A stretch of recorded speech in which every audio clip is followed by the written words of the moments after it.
ମୁଁ ଏବେ ଅଛି ଚୌଦ୍ୱାର ପୌରପାଳିକା ଅଫିସ ଭିତରେ ଅଛି, ଯାହାକୁ ନେଇ ବିଭିନ୍ନ ଦୁର୍ନୀତିକୁ ନେଇ ପୁଣି ଚର୍ଚ୍ଚାରେ ଏଇ ପୌରପାଳିକା ଚର୍ଚ୍ଚା ମାନେ ପିଡିଏସ୍ ର କୋଟିଏ ଟଙ୍କା ଆଜି ପର୍ଯ୍ୟନ୍ତ ଭିଜିଲାନ୍ସ ଜାଲରେ ଅଛି। ସେ ବି ତଦନ୍ତ ଚାଲିଛି।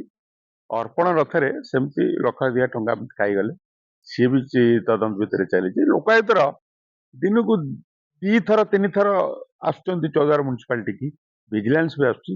ଏବେ ଆରି ଭିତରେ ସପ୍ତାହ ଭିତରେ 2 ଥର ଭିଜୁଆଲ ଆସିଲାଣି, ଭିଜିଲାନ୍ସ ଆସିଲାଣି ଚୌଦ୍ୱାର ପୌରକୁ।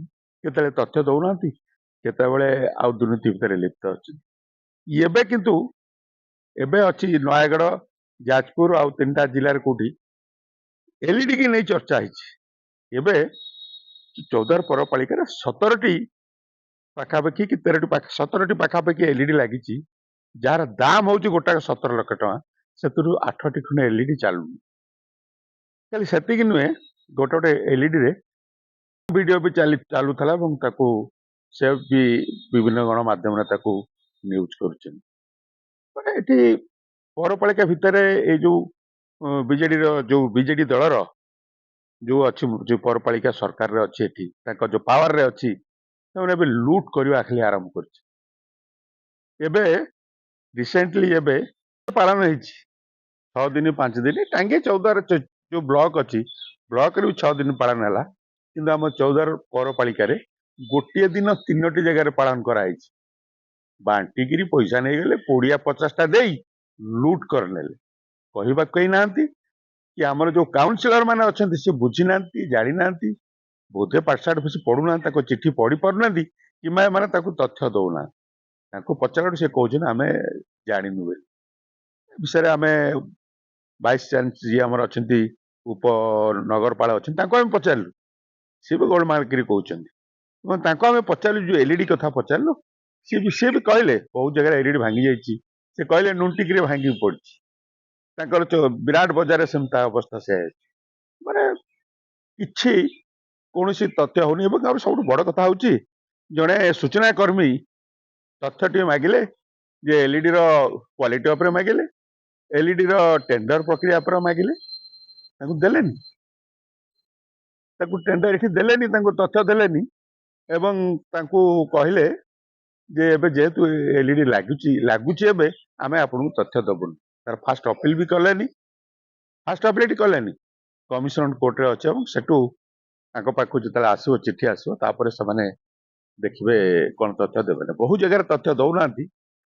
ଭିଜିଲାନ୍ସରେ ଏବେ 10,000 ଟଙ୍କା, 20,000 2 ଜଣ ଏମି, ଜଣେ ଜେଇ କି ତାଙ୍କ ଭିତରେ ଯୋଉ ଫାଇନ ତାଙ୍କୁ ସରକାର ମାନେ ଲୋକାୟତ କରୁଛି ଫାଇନ। ଏଇ ତଥ୍ୟକୁ ନେଇ ତଥ୍ୟ ଦଉନାହାନ୍ତି ବୋଲି 10,000 ଟଙ୍କା ତାପରେ ଫାଇନ ହଉଛି। କେଳାଙ୍କରୀ ଭିତରେ ଖାଲି ସେତିକି ନୁହେଁ, ଏଠି ପୌରପାଳିକା ତାଙ୍କର ମିଟିଂ କରୁଛନ୍ତି, ଗଣମାଧ୍ୟମକୁ ଡାକୁନାହାନ୍ତି।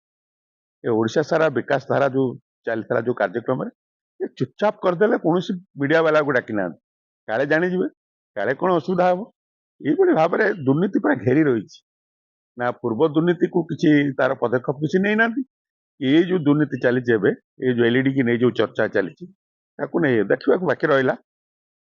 ଯଦି ବିଧାୟକ ହୁଅନ୍ତୁ ଆମର ଶୁଭେନ୍ଦୁ ଭୂଷାଳ, ଆମର ଯିଏ ବିଧାୟକ ଅଛନ୍ତି, ସେ ବି ମୁଣ୍ଡ ଖେଳଉନାହାନ୍ତି ଆଧାରେ କିଛି, କିମ୍ବା ଆମର ଯୋଉ ଚେୟାରମ୍ୟାନ ଅଛନ୍ତି ସେ ତାଙ୍କର ଚୁପଚାପ ବସୁଛନ୍ତି ଏବଂ ତାଙ୍କ ଭିତରେ ସେଟିଂରେ ମଜି ଯାଇଛନ୍ତି ସେମାନେ। ଏଠି କାହାକୁ ସାମିଲ ବି କରୁନାହାନ୍ତି କାଉନସିଲର ମାନଙ୍କୁ, ପ୍ରାୟ ନିଷ୍ପତ୍ତି ସେମାନେ ନେଇଯାଉଛନ୍ତି। शुभेन्दु सामल चौद्वार पौर परिषदर उप अध्यक्ष। ओडिशारे 3ଟି ଜିଲ୍ଲାରେ एलईडी की ନେଇକି ରେଡ୍ ହେଇଛି, ଭିଜିଲାନ୍ସ ରେଡ୍ ହେଇଛି, ଯାହାକି ସେଠିକାର କ୍ୱାଲିଟି ବା ସେଠିକାର ଭାଙ୍ଗି ଭୁଙ୍ଗି ଗଲାଣି କି କ'ଣ ହେଇଛି। ସେ ଚୌଦ୍ୱାର ଏବେ ହଉଛି ଚର୍ଚ୍ଚା ହେଉଛି, କେତେଟା ଲାଗିଛି, ବହୁତ ଚାଲୁନି, ଏଭଳି ଅଭିଯୋଗ ଆସୁଛି। କ'ଣ କହିବେ ଆପଣ ଭାଇସ୍ ଚେୟାରମ୍ୟାନ୍ ସାର୍? नहीं चौद्वार एक्चुअली आमे जो एलईडी इनस्टॉलेशन करिचु, आमे प्रथम 4टी एलईडी आमर इनस्टॉलेशन हेइतला। परवर्ती समय किसी काउंसिलर्स माने कहले आम वार्ड रे भी एलईडी लगांतु। आ एलईडी लागिला, विभिन्न वार्ड रे एलईडी लागिबा परे जो जो गुडी को जगह समस्या आसीची, आम पाखरे के ऑपरेटर ना। प्रथम कथा हला जी एलईडी इंस्टॉल कला, से इंस्टॉल कला, किंतु कई ऑपरेटर ना।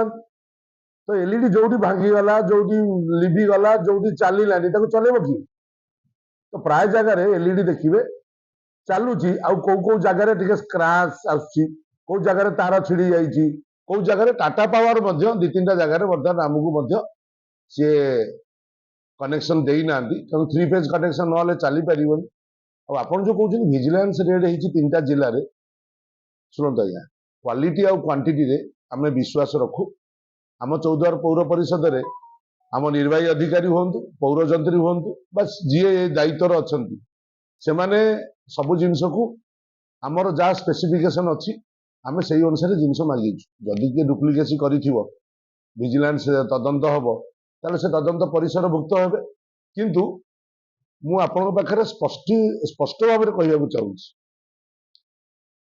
एलईडी लगी एलईडी लगिया द्वारा गोटे वार्ड रो जो स्टार्टिंग पॉइंट रे किसी सरकार कथा लोकों पाखक छवि रे देखा साउंड रे टिके अल्प साउंड होउची हमर जो ऑपरेटर पाई हमर गोटे काउंसिल एबे गोटे रिजोल्यूशन करिछि बहुत दिन परे निर्वाही अधिकारी जाऊ ए जिनस करैछन्ति से लोकटी आसीबा परे सी तार जो आमर 13टी एलईडी लागिछि आउ जो कनेक्शन 3टी हेइनी सेही जगह गुडी करे सी तार निजे स्वतंत्र भाव में दायित्व नहीं कि एलईडी की लगेइबो आपण नुंटिगिरी जांतु तार दीटा पैनल गळी पड़ला कोठी आज्ञा लोक मत कहले कहले आज्ञा एठी एलईडी देखंतु एमती अवस्था रे अछि कोठी आज्ञा जराजीर्ण अवस्था रे भीतर लागिछि कोठी आज्ञा चालुनी किंतु 6 मास हला खुंट रे लागि अछि तो एही परि परिस्थिति रे से हमर जे तारा एंटरप्राइज बा हमर से जो भुवनेश्वर जो बाबू जनक आसुचंती आशीष महापात्र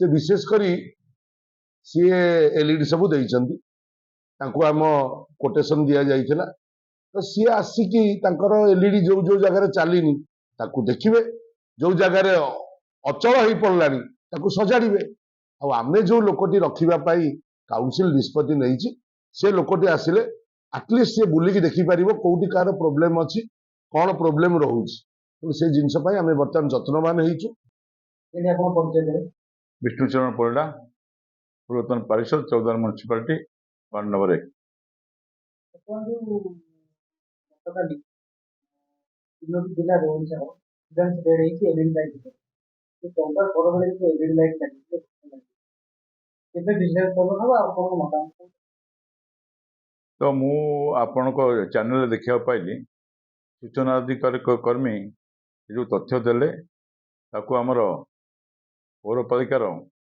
वाइस तो काउंटर कर सब तथ्य दि जाउछि किंतु से जानी नांती चौदार पौरपालिका तथ्य दिए नाही बोली तारि परे मु आज आपण को तथ्य प्रदान करुछि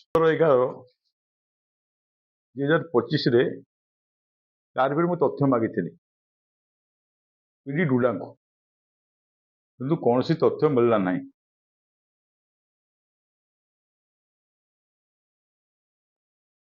जो पॉइंट आज जो सोशल मीडिया देखिली से पॉइंट पर कहूँ विजु पट्टनायक मार्केट कम्प्लेक्स रे जो स्वाधीनता दिवस पूर्व जो आमर जातीय पताका उड़ला से कहीं मुझे क्वेश्चन करी कहीं स्वाधीनता दिवस दिन अगस्ट 15 कहीं पताका उड़ी पारा नहीं आ से जो लगी पताकार कस्ट केते तार तथ्य देले नहीं आ जो एलईडी लगी एलईडी मु तो एबे सोशल मीडिया शुणुची जो 17 लाख बोली मुझे तथ्य मागी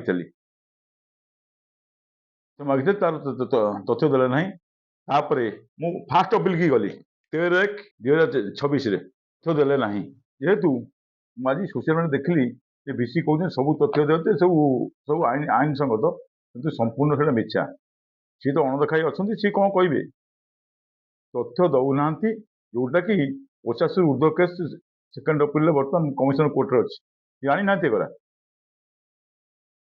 वर्तमान जो विजिलेंस जो आस्तिला एबे रिसेंटली जो म्युनिसिपालिटी आस्तिला उई जेई विरुद्ध रे जो पेनाल्टी लागि 10,000 फाइन ए संदर्भ ना से पेनाल्टी नो से तथ्य दे नथले बोली शुभशिबेरा एमी आम श्यामला जी अच्छा तथ्य देना फाइन नहीं वर्तमान जो एजेंसी अच्छी आम एलईडी लाइट जो एजेंसी अच्छी निर्वाही जंत्री होंगे कि आमर निर्वाही अधिकारी होंगे पौर जंत्री होंगे दिलीप भगत चलती बोली घोटाला बोली आपण आशा करते ଆପଣଙ୍କ ମିଡ଼ିଆରେ ବହୁତ ଦିନ ଆଗରୁ କହୁଥିଲେ ସିଣ୍ଡିକେଟ୍ ଅଛନ୍ତି, ସିଣ୍ଡିକେଟ୍ କାମ କରୁଛନ୍ତି।